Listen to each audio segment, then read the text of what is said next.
2023 సంవత్సరం అక్టోబర్ 7వ తేదీ నిజం మాట్లాడాలంటే ఇజ్రాయెలీ చరిత్రలో అదొక బ్లాక్ డే.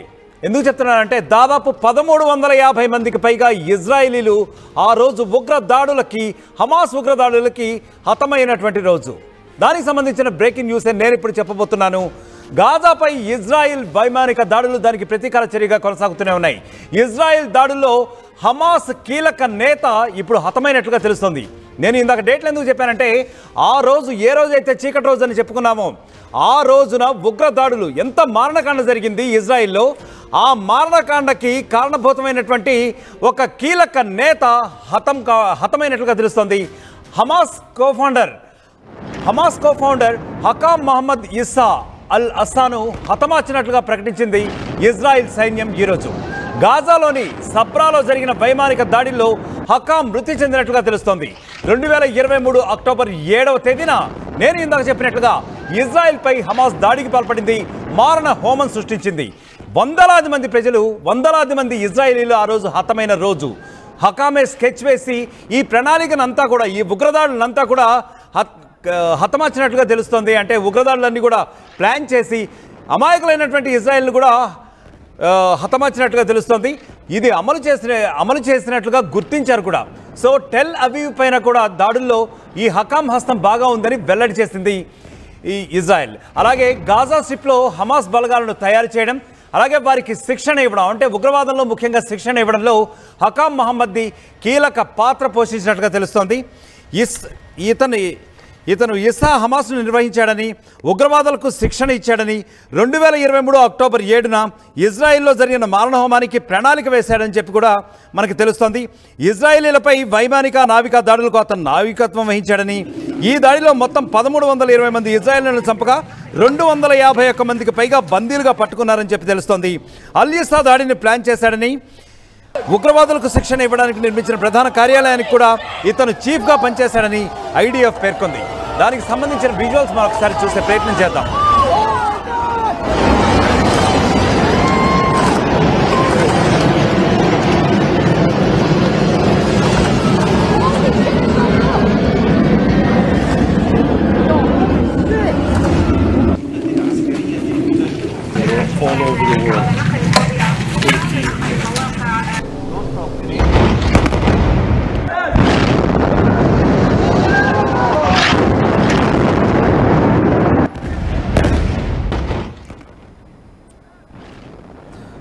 రైట్, ముఖ్యంగా హమాస్ చీఫ్ చనిపోయినట్లుగా తెలుస్తోంది. ఎందుకంటే ఇజ్రాయెల్ టార్గెట్గా చేసుకుని ఆ దాడులకి ఎప్పుడైతే అక్టోబర్ 7, 2023న సరిగ్గా 2 సంవత్సరాల 8 నెలల 22 రోజుల క్రితం ఎంత మారణహోమం సృష్టించిందో దానికి ప్రతి దాడులుగా ఇజ్రాయెల్ కూడా మారణహోమాన్ని సృష్టించాలి. ముఖ్యంగా ఈ ఉగ్రవాద నేతలందరినీ కూడా అసలు ఫుల్ స్టాప్ పెట్టేయాలి, వాళ్ళని అసలు భూమి మీద లేకుండా చేసేయాలని చెప్పి దృఢ సంకల్పంతో ఇజ్రాయెల్ ముందుకెళ్తున్నట్టుగా తెలుస్తుంది. అయితే ఈ హమాస్ చీఫ్ ఎవరైతే ఈరోజు అల్ ఇస్సా అతను హతమయ్యాడో అతను ఉగ్రవాద బలగాలను తయారు చేయడం, వారికి శిక్షణ ఇవ్వడంలో హకామ్ మహమ్మద్ అనే ఇతను కీలక పాత్ర పోషించినట్టుగా తెలుస్తోంది.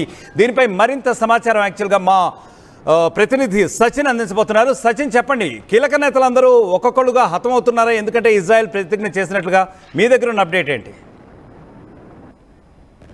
కొద్దిసేపటి క్రితం గాజాలో జరిగిన ఆ దాడులకు సంబంధించి మాట్లాడుకునే క్రమంలో కీలక నేతలు ఒక్కొక్కరిని కూడా మట్టుబెట్టాం, ఎలిమినేట్ చేస్తామంటూ కూడా ఇజ్రాయెల్కి సంబంధించి ఇజ్రాయెల్ డిఫెన్స్ ఫోర్స్ చెప్పుకొచ్చిందంటే అర్థం చేసుకోవచ్చు.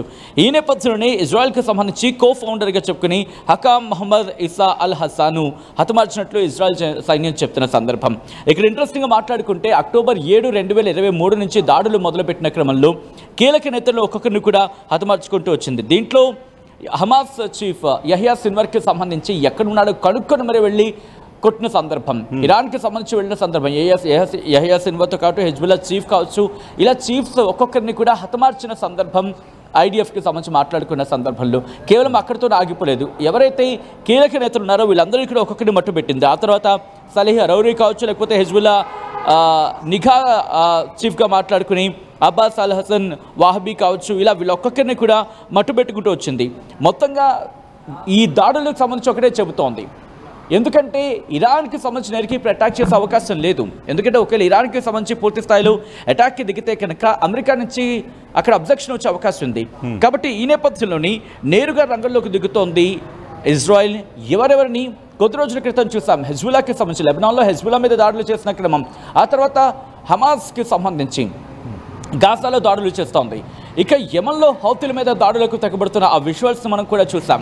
అంటే ఒకటే చెప్తోంది, ఇరాన్ తన పంధా మార్చుకోవాలి. ఇరాన్ కనుక తన పంధా మార్చుకోకపోతే ఈ దాడులు మరింత తీవ్రతరమయ్యే అవకాశం ఉంది అని చెప్పి ఇండైరెక్ట్గా ఇరాన్కి వార్నింగ్ ఇస్తోంది. ఇక్కడ వీళ్ళందరూ కూడా ప్రాక్సీస్ కింద మాట్లాడుకుంటుంటారు, ఇరాన్కి సంబంధించి ప్రాక్సీస్గా మాట్లాడుకుంటూ ఉంటారు. సో ఈ క్రమంలోని అఫ్కోర్స్ ఇప్పటికే మనం చూసాం యెమెన్లోని హౌతీలు ఇరాన్కి ఇజ్రాయెల్కి మధ్య యుద్ధం జరుగుతున్న క్రమంలో యెమెన్లోని హౌతీలు కూడా ఇజ్రాయెల్ మీద దాడులు చేసిన క్రమాన్ని ఇక్కడికి ఒక మాట నేను చెప్పాలనుకుంటున్నాను. ఎందుకు ఇప్పుడు ఈ మాట నేను ప్రస్తావిస్తున్నానంటే, హమాస్కి ఇజ్రాయెల్కి మధ్య జరిగిన దాడులు కావచ్చు, లేకపోతే హెజ్బుల్లాకి హమాస్కి సంబంధించి హెజ్బుల్లాకి గాజా ఇజ్రాయెల్కి సంబంధించి, అంటే హెజ్బుల్లా ఇజ్రాయెల్ కావచ్చు, హమాస్ ఇజ్రాయెల్ కావచ్చు, వీళ్ళిద్దరి మధ్య దాడులు జరుగుతున్న క్రమంలో నేనున్నానంటూ కూడా ఎప్పటికప్పుడు యెమెన్లోని హౌతీలు దాడులు చేసేవాళ్ళు.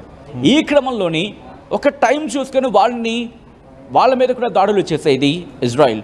అంటే ఒకటి, ఎవరైనా సరే తమ పౌరుల మీద దాడులు చేసే ప్రయత్నం చేసినా, లేకపోతే అటువంటి ప్రణాళికలు చేసినా వాళ్ళని విడిచిపెట్టమంటూ చెప్పుకొస్తోంది ఇజ్రాయెల్.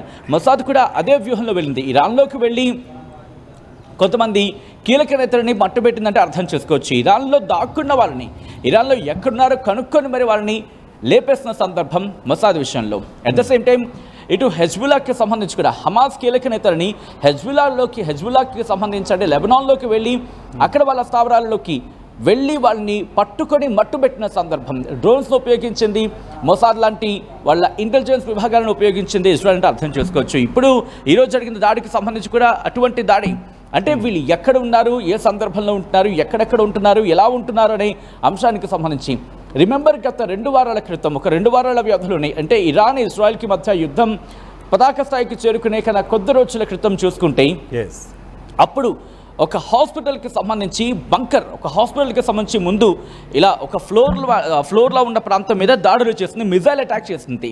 అక్కడేమంది, అక్కడ హాస్పిటల్ని కావచ్చు, శరణార్థి శిబిరాలను కావచ్చు హమాస్ వాడుకుంటోంది.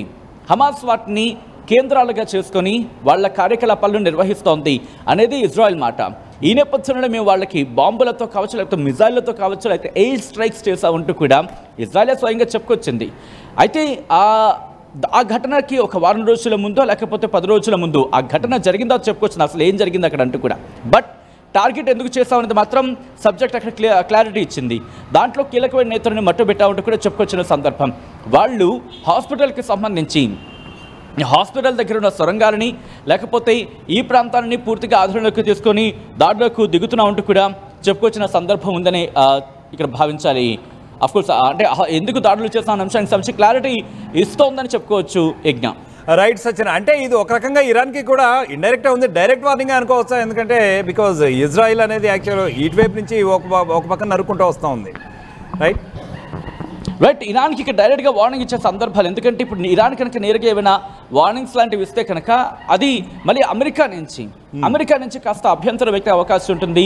అమెరికా నుంచి రిపర్కషన్స్ ఎదుర్కోవాల్సిన పరిస్థితి వచ్చే అవకాశం ఉంటుంది ఇజ్రాయెల్కి. ఆఫ్కోర్స్ ఇటు ఇరాన్ విషయంలో కావచ్చు, లేకపోతే హెజ్బుల్లా, హమాస్, హౌతీల విషయంలో ఎప్పుడు కొన్ని సందర్భాల్లో అమెరికాను కాదని ముందుకు వెళ్ళిన సందర్భాలు లేవనుకొని కొట్టుపారడం పూర్తి స్థాయిలో అటువంటి సందర్భాలు కూడా ఉన్నాయనుకోవాలి.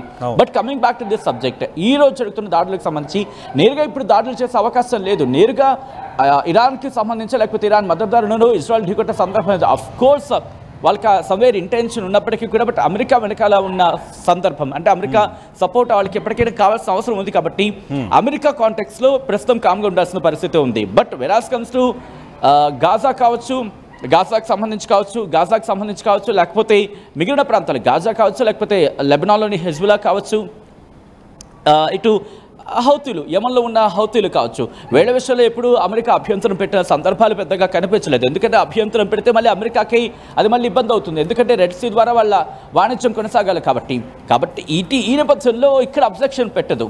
బట్ ఇరాన్ కనుక ఇన్వాల్వ్ అయితే, ఇరాన్ కనుక ఇప్పుడు పూర్తి స్థాయిలో రంగంలోకి దిగింది అనుకుందాం ఇక్కడ, అప్పుడు పరిస్థితులు మారే అవకాశం ఉంటుంది. అప్పుడు మళ్ళీ అమెరికా జోక్యం చేసుకుంటుందా? ఇటువంటి పరిణామాలు చోటు చేసుకున్నా అంటే అమెరికా కనుక రంగంలోకి దిగితే, అంటే ఇరాన్ కనుక వీళ్ళ విషయంలో కనుక వచ్చిన సందర్భంలో అమెరికా కనుక రంగంలోకి దిగితే ఇది మళ్ళీ ఇంకొక యుద్ధానికి తెరలేపే అవకాశం ఉంటుంది. బట్ ఇప్పుడున్న పరిస్థితుల్లో ఇరాన్ అటువంటి చర్యలకు దిగే అవకాశం పూర్తిగా ఉంటుందని చెప్పలేం.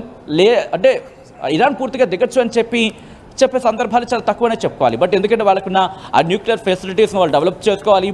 ఇటు ఇజ్రాయెల్ కావచ్చు, అమెరికా కావచ్చు చేసిన దాడుల్లో వాళ్ళని వాళ్ళు పునర్నిర్మించుకోవాలి.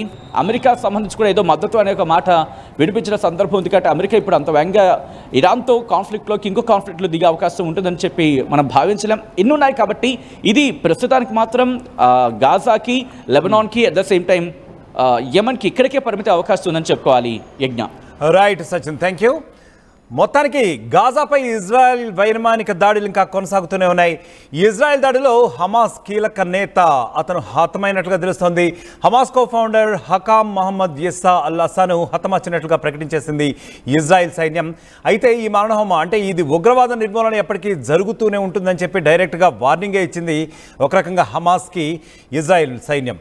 గాజాలోని సబ్రాలో జరిగిన వైమానిక దాడుల్లో హకామ్ మృతి చెందినట్లుగా తెలుస్తోంది. 2023 అక్టోబర్ 7వ తేదీన అంటే సరిగ్గా 2 ఏళ్ల క్రితం ఇజ్రాయెల్పై హమాస్ దాడికి ప్రతిచర్యగా ఈ దాడులు కొనసాగిస్తున్నట్టుగా తెలుస్తోంది. దీనన్నింటికీ కూడా హకామే సూత్రధారి, హకామే స్కెచ్ వేసి ఈ దాడులన్నింటినీ కూడా అప్పట్లో అమలు చేసినట్లుగా తెలుస్తోంది. ఈ హకామ్ దగ్గర ఆల్మోస్ట్ 20 ఏళ్ల క్రితమే అతను వచ్చేసి హమాస్లో చేరాడు. ఉగ్రవాద సైనిక స్థావరాలన్నింటినీ కూడా శిక్షణ ఇచ్చాడు, ఉగ్రవాదాన్ని ప్రేరేపించాడు. ఇజ్రాయెల్పై ముఖ్యంగా ఇజ్రాయెల్ని టార్గెట్ చేసుకుని ఇజ్రాయెల్లో మారణహోమం సృష్టించడానికి ఇతనే కారణభూతుడైనట్టుగా కూడా తెలుస్తోంది. అయితే ఇజ్రాయెల్ ఇంతటితో ఆగట్లేదు, ఇంకా కొంతమంది సూత్రధారులను గుర్తించినట్లు మరి ఉగ్రవాదాన్ని సంపూర్ణంగా, హమాస్ ఉగ్రవాదాన్ని ఏదైతే ఉందో అది సంపూర్ణంగా నిర్మూలించేటట్లుగా కూడా ఇజ్రాయెల్ అదే ప్రణాళిక ప్రకారం ముందుకు సాగుతున్నట్లుగా కూడా అయితే ప్రస్తుతం మనం చూస్తున్నటువంటి విజువల్స్ నుంచి మనకు అందిన సమాచారం గురించి కూడా ఒక క్లారిటీ వస్తుంది.